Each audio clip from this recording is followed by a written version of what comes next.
Nombor kad bateri 16 DET 19F1032. Saya dari kelas DET Part A. Okey, hari ini saya akan membentangkan tentang mini projek 5 foot power supply.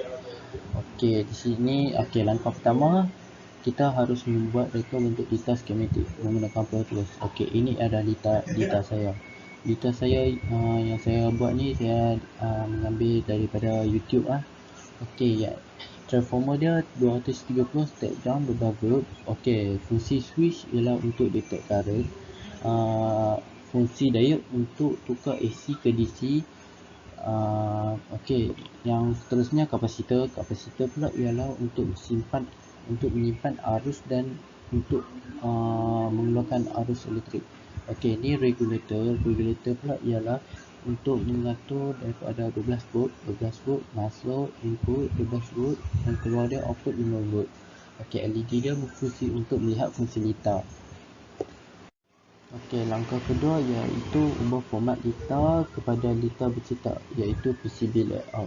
Okey, di sini kita dapat lihat daripada schematic capture ubah kepada PCB layout. Ini adalah PCB layout ni kita kena pilih nama dan kad matrix supaya kemasan. Lepas tu lita ni mesti ada masalah daripada schematic capture ke PCB layout, so kita kena perbetulkan error dia dan jadi biru macam ni supaya dapat berfungsi, supaya lita itu berfungsi dengan okey lah. Okey, langkah ketiga ialah melihat lita bercetak dalam bentuk 3D. Okey, ni dalam bentuk 3D daripada PCB layout kepada 3D version. Ni kita dapat lihat di sini transformer, diode, kapasitor, LED, transformer.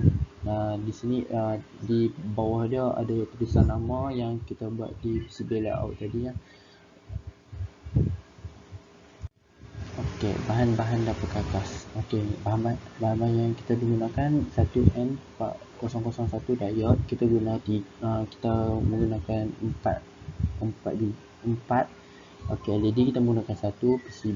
PCB board kita menggunakan 1. Kita kena potong ikut size 80mm kali 80mm. Ini terminal block untuk kita test nanti di akhir eksperimen. Kita menggunakan 2 biji unit.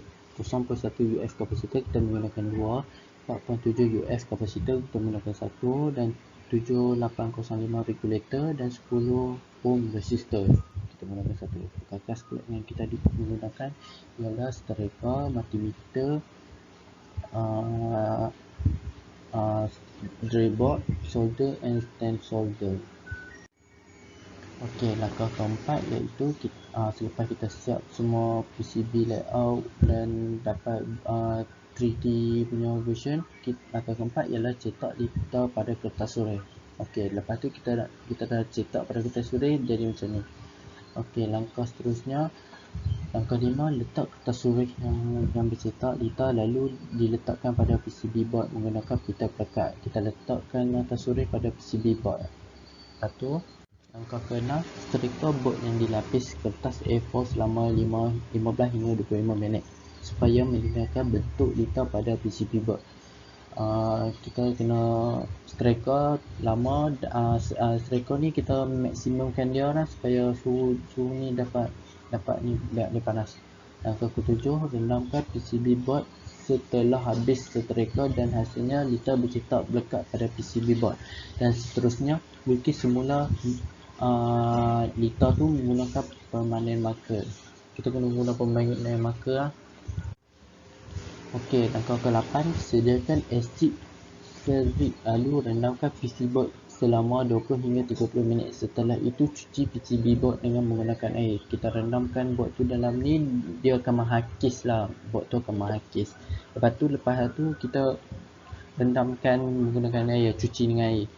Langkah 9, setelah cuci, hilangkan bekas lita menggunakan span keras.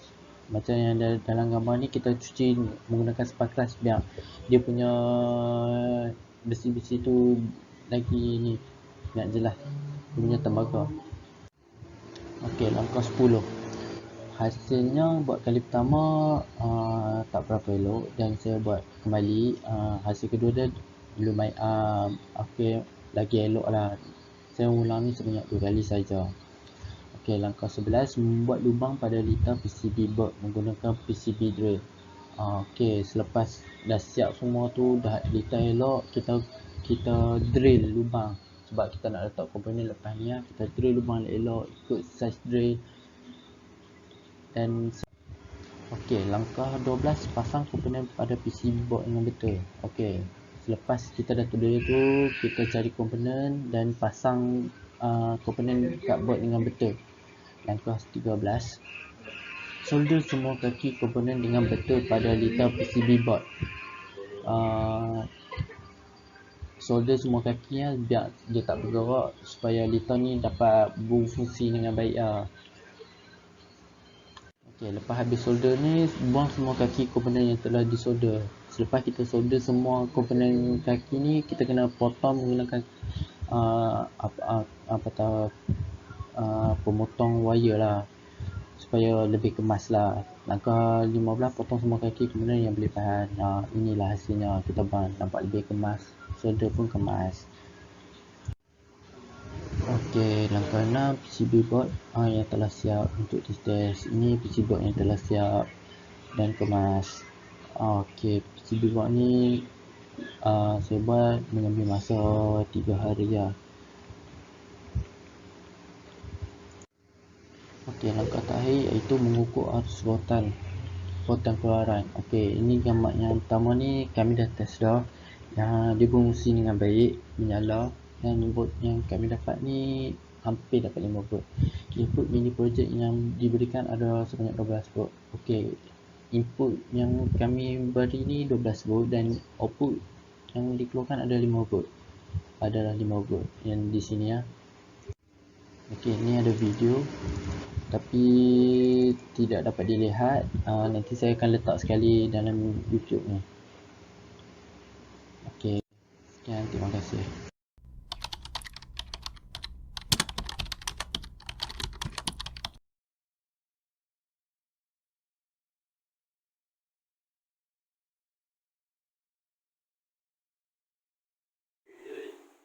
Okay, ni mini project power supply 5 volt ni saya punya PCB board. Okay, nama saya Khairul Amiri bin Badrul Azmi.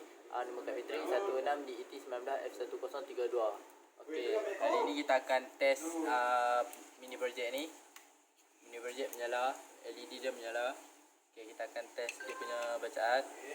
Okay, bacaannya kita dapat situ 4.6, hampir 5 volt lah.